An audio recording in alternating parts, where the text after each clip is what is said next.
Thank you so much. It's a pleasure to be here before you today. As Bill mentioned, I do have quite a bit of background in the trade world. I'm up here on Capitol Hill as well as working for the Bush administration as a U.S. trade representative. But I wanted to introduce Randy Dove, who's with Hewlett-Packard and has a lot more experience than I do, not only with HP, but with the tech industry. The tech industry is new to me, trade is not.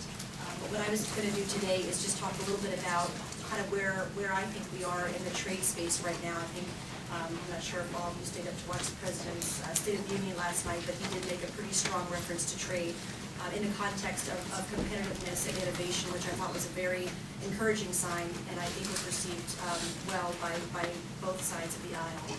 So I was just going to give you a quick snapshot today of where we are on the trade agenda. Fortunately, we have finally a trade agenda after a bit of a hiatus the past few years. I think the President strongly recognized last night the importance of trade in keeping the United States competitive and making sure we understand that it does make sense economically to engage with our partners around the world, not just for high tech, but more broadly speaking. So with that, I'll start with the first slide here. One of the things that Randy actually taught me on my very first day at HP was to kind of think a little bit beyond trade being just trade in goods. And I think when we think about things being traded, and I talk to my mom about what I do on a regular basis, you think about actual goods crossing borders. You think about calculators, servers, telephones, your Palm telephone, your Bluetooth, navigation systems, actual things you can touch and feel going across borders. And by and large, that is a lot of what we're talking about when we discuss trade and the importance of lowering duties on those items.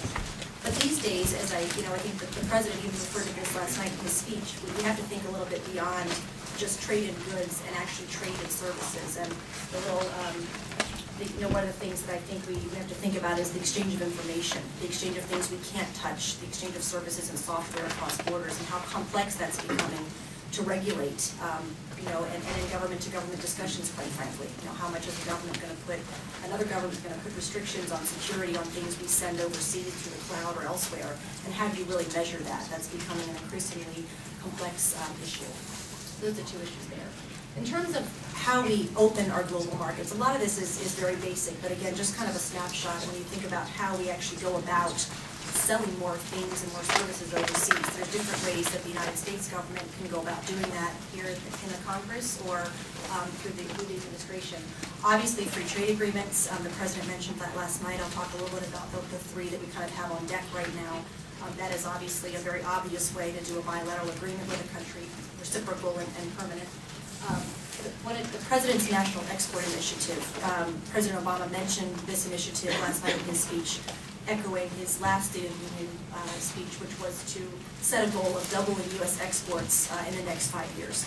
An extremely lofty goal, but one that I think really does kind of set the stage for embracing free trade because exports do create jobs. So that's something I'll talk about a little bit. World Trade Organization, this kind of nameless, faceless body that people think just sits in Geneva. It's got well over 170 or so members. That's one way to go about opening markets. It's kind of the biggest bang for your buck. If you can get 100 and some members by consensus to all agree, hey, let's all open our markets, let's all take down barriers at the same time, that's a great thing. The problem is it's a lot of cooks in the kitchen to figure out exactly how to do that, and I'll talk a little bit more about that. Addressing burdensome regulations and standards and issues like intellectual property. So it's not just all about physically lowering, duties and talking about lowering barriers. A lot of it is just sometimes it's more nebulous. If you're sending, agricultural products overseas, if a country has science and consumer type protection on products, that can be considered to be a trade barrier. So those have to be addressed. In the technology industry, as I mentioned, this is becoming more and more the case with countries often putting up barriers in the name of security, which may or may not be legitimate, in the name of privacy, which may or may not be legitimate, but we have to figure out how to address those and address them in a delicate way. And liberalizing trade and services, I mentioned, again, not as easy as talking about exporting a product to a country and saying, hey, will you, Australia, will you lower your duties on this from 10 to 5? Trading and services is a little bit more difficult to discuss. Next slide. And where we are right now on the free trade agreements, as again, the President mentioned last night, I think very strongly, the Korea Free Trade Agreement, which was great. And that really is, of all the agreements we have right now before us, it really has the most economic benefit because it really would, without a doubt, result in a lot more exports of U.S. products into the Korean market. For products and services that are currently quite closed and limited, Korea would have to open those up.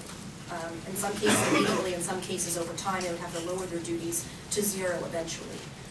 Colombia and Panama, for a kind of a trade geek like me, I caught a little bit of a nuance in the president's speech last night. What the Republicans are calling for is for the president to send all three of the trade agreements to Capitol Hill together, because they would like to consider them as a package. What the president said last night, if you're listening very closely, is he would like for the Congress to take up the Korea Free Trade Agreement as soon as possible. Then he made kind of a little statement about jobs and making sure we protect U.S. employment, and he's going to use that as a track to look at how we do Panama and Colombia. So a little bit of nuance there that I think he was trying to not give too much a commitment on those two agreements, which again will be kind of maybe brought up in some of the trade geek press. I certainly caught on that, and I thought that was interesting. With respect to other agreements that are being negotiated, the president actually made reference to this, which I was pleased to hear. The Trans-Pacific Partnership. He made reference to our Asia-Pacific agreement that we have right now. This is an agreement that's still in the negotiating stages, actually pretty early stages, by the Obama administration, and it includes right now Singapore, Peru, Australia, New Zealand, Brunei, Malaysia, Vietnam, and Chile, which is quite a list. It's actually the largest regional agreement that we've negotiated with a big block of country. You all might recall we did CAFTA back in 2005, 2006, and that was 5 countries, and that was difficult, but that was right in our own backyard. But getting everyone to kind of agree on one agreement from so many different countries is without a doubt a very high standard. It's going to be difficult to do. The next slide. One thing that I wanted to bring up, which some of you may or may not be familiar with, and again, not to get too geeky or too inside the beltway, but it's important to kind of think about the role of the Congress and the role of the President in passing trade agreements. The Constitution actually gives the prerogative to regulate commerce to the Congress. So if you read it literally, you would think that the Congress actually would have to go out and negotiate trade agreements, which we all know would be a complete interesting exercise and something that's just not practical. So what the Congress has done over the past several years, I think every president has had it, maybe Nixon, it's been quite some time, back in the 70s. The Congress has granted the president the authority to negotiate trade agreements. So in other words, we're going to kind of give you your marching orders, and we're going to tell you what we'd like to see in the agreements, and we also want you to come back and consult with us on a regular basis to tell you how each of them are going. So in other words, when they negotiated the Korea agreement, this is when I was at USTR, on a regular basis, the USTR had to consult with any committee of jurisdiction in the Congress that would have anything to do with changing U.S. law to accommodate the agreement. So if there are, for example, there are very strong and new financial services provisions in the Korea Free Trade Agreement, USTR had to consult with the banking and financial services committees up here on the Hill, because those committees would have to basically bless changing U.S. law to conform with the Korea Free Trade Agreement. So that's an important piece to think about, the role that the Congress plays in these trade agreements. Also, the other really important reason why Fast Track, and it's now called Trade Promotion Authority, came into being was so that agreements wouldn't come up and just be amended to the point where our trading partners would just walk away and say, that's not what we agreed to. You can't take an agreement that we agreed to in Mexico and Canada, using NAFTA as an example, take it to the floor of the Congress and basically let every member of Congress from every which state decide that they wanted to get their free trade agreement, better for apples or sneakers or, or textiles, whatever you can have. It just would be an exercise that I think many of you who work up here could even imagine.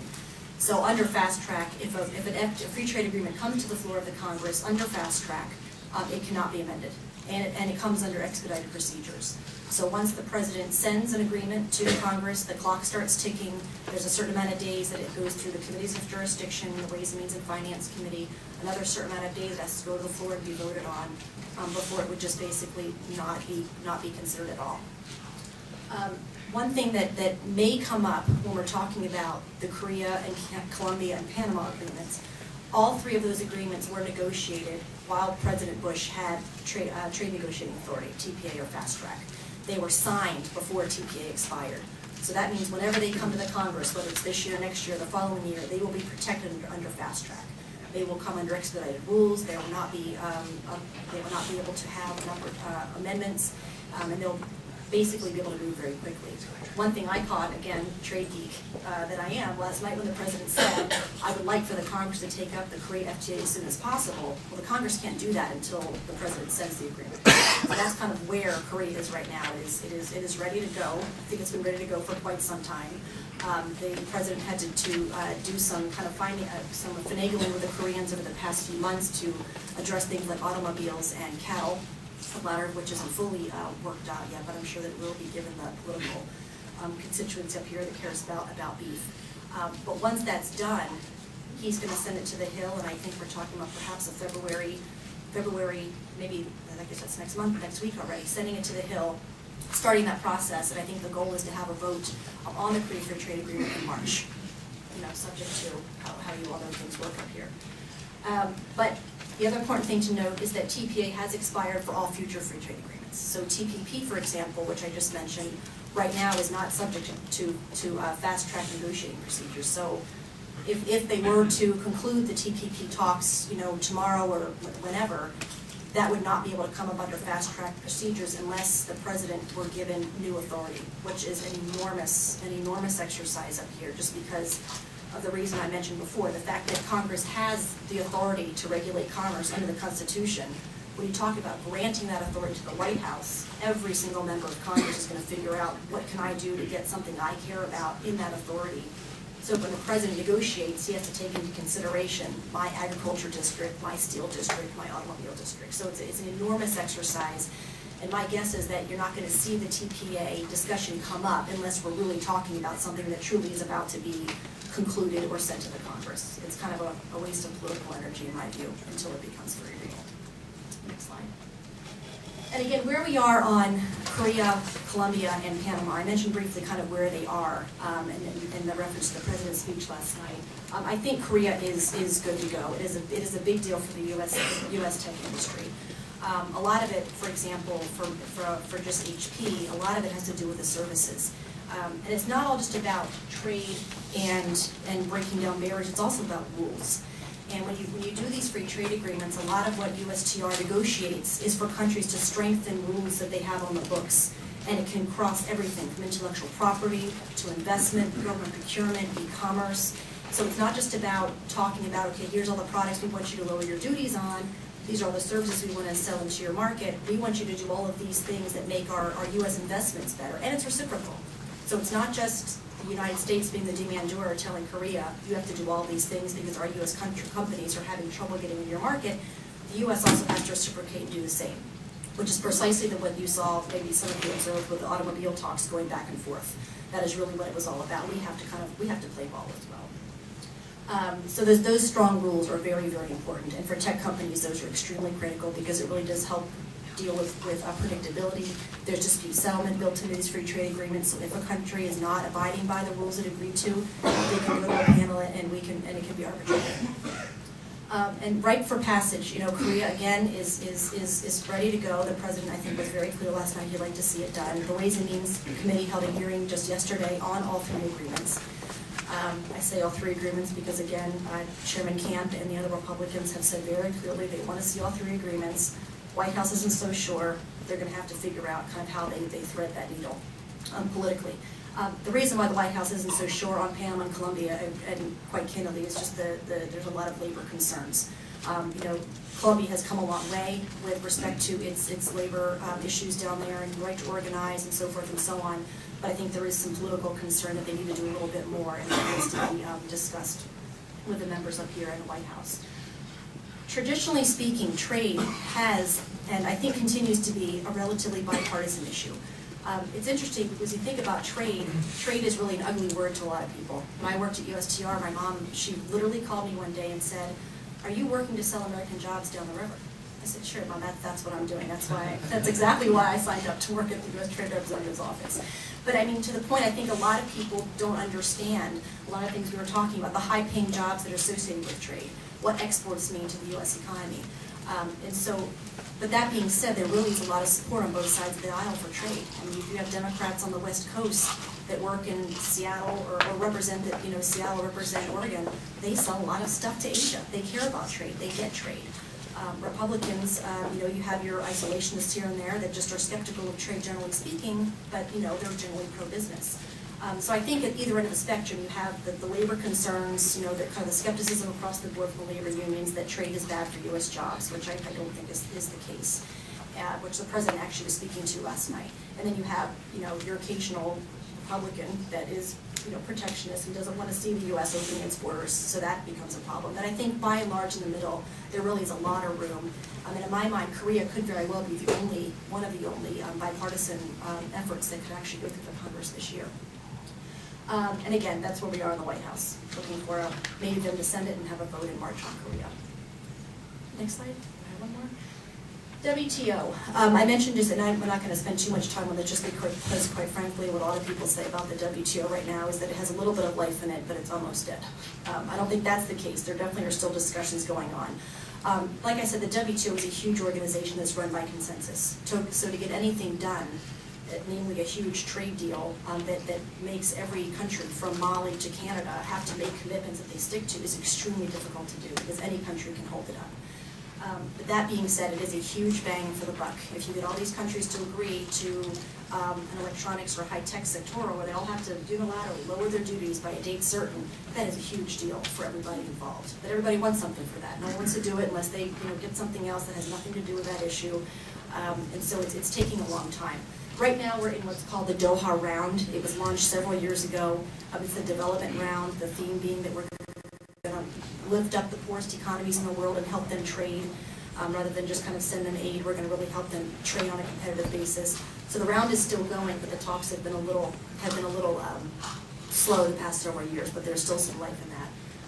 The Information Technology Agreement, I just want to mention because it's so important to the tech industry. This is an initiative that's within the